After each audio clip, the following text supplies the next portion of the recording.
అండి. ఎలా ఉన్నారు అందరూ? Welcome back to my channel. ఈరోజు మన రెసిపీ వచ్చేసి బెల్లంతో చేసిన సేమియా పాయసం అండి. బెల్లంతో చేసినా కానీ పాలు విరిగిపోకుండా, టేస్టీగా, ఆరినా కానీ చిక్కబడకుండా ఉండాలంటే ఈ ప్రొసీజర్ అయితే ఫాలో అవ్వండి. ముందుగా స్మాల్ రిక్వెస్ట్ అండి. Please watch full video and video మీకు నచ్చినట్టయితే లైక్ చేసి అండ్ సబ్స్క్రైబ్ చేయండి. లేట్ చేయకుండా ప్రొసీజర్ అయితే చూసేద్దామండి.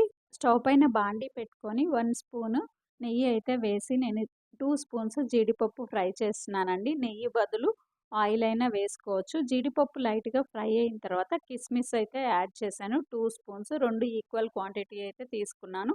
ఈ డ్రై ఫ్రూట్స్ అనేవి మన ఆప్షనల్. బాదం అయినా తీసుకోవచ్చు. వేరే డ్రై ఫ్రూట్స్ ఏవైనా తీసుకోవచ్చండి. ఇవి ఫ్రై అయిన తర్వాత మనము ఒక బౌల్‌లోకైతే తీసి పెట్టుకున్నాము. అదే బౌల్‌లో ఇంకొద్దిగా నెయ్యయితే యాడ్ చేశాను. చెప్పాను గదా! ఈ నెయ్యి బదులు మనం ఆయిల్ అయినా యూజ్ చేసుకొని ఫ్రై చేసుకోవచ్చనమాట.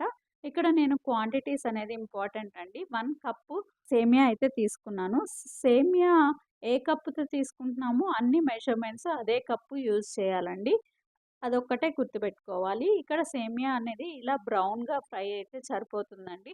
అప్పుడు మనకి లుక్ బావుంటుంది. టేస్ట్ కూడా బావుంటుందనమాట ఫ్లేవరు.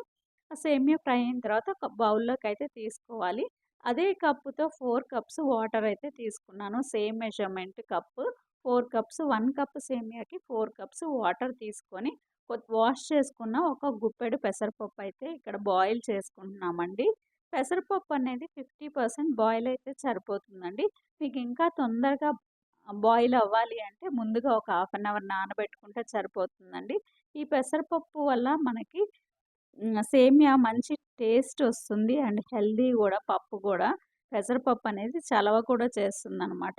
సో, ఆ పెసరపప్పుతో చేస్తే కొద్దిగా డిఫరెంట్‌గా ఉంటుంది. ఈ పెసరపప్పు 50% ఫ్రై అయిన తర్వాత ఆల్రెడీ మనం నెయ్యిలో ఫ్రై చేసి పెట్టుకున్న సేమియా వేసేసుకోవాలండి. ఈ 2 కలిపి మనం బాగా బాయిల్ చేసుకోవాలి.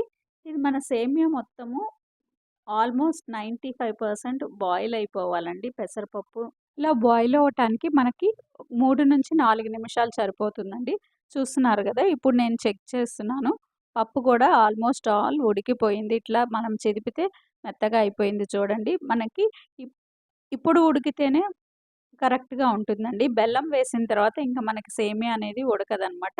సేమ్ కప్పుతో 1 కప్పు తురిమిన బెల్లం అయితే యూజ్ చేస్తున్నామండి. ఇక్కడ బెల్లం అనేవి మనకి 2, 3 రకాలు ఉంటాయి. కొద్దిగా కలర్ ఉన్న బెల్లం అయితే టేస్టీగా ఉంటుంది. వైట్ ఉన్న బెల్లం మొత్తం షుగర్ టైప్‌లో ఉంటుందండి. నేను కలర్ బెల్లం అయితే తీసుకున్నాను. పాయసం మంచి టేస్ట్‌గా వస్తుంది. ఈ బెల్లం బాగా కరిగిపోయిన తర్వాత ఇట్లా మనకి బబుల్స్ వస్తాయండి.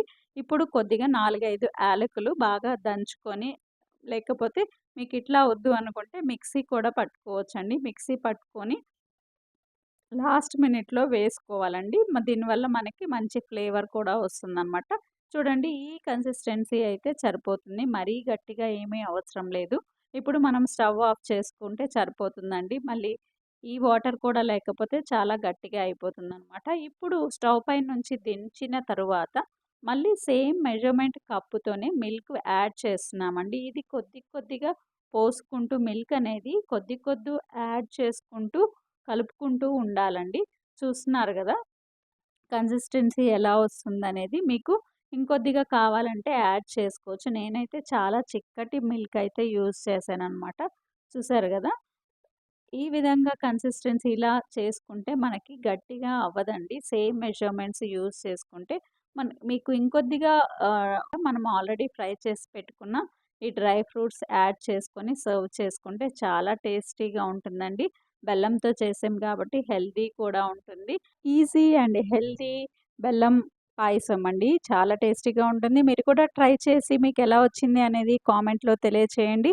అండ్ ఈ వీడియో మీకు నచ్చినట్టయితే ప్లీజ్ లైక్ చేసి అండ్ ఛానల్‌ని సపోర్ట్ చేయండి అండ్ సబ్స్క్రైబ్ చేసి అండ్ ఛానల్‌లో మరిన్ని వీడియోలున్నాయి వాచ్ చేయండి. Thank you so much.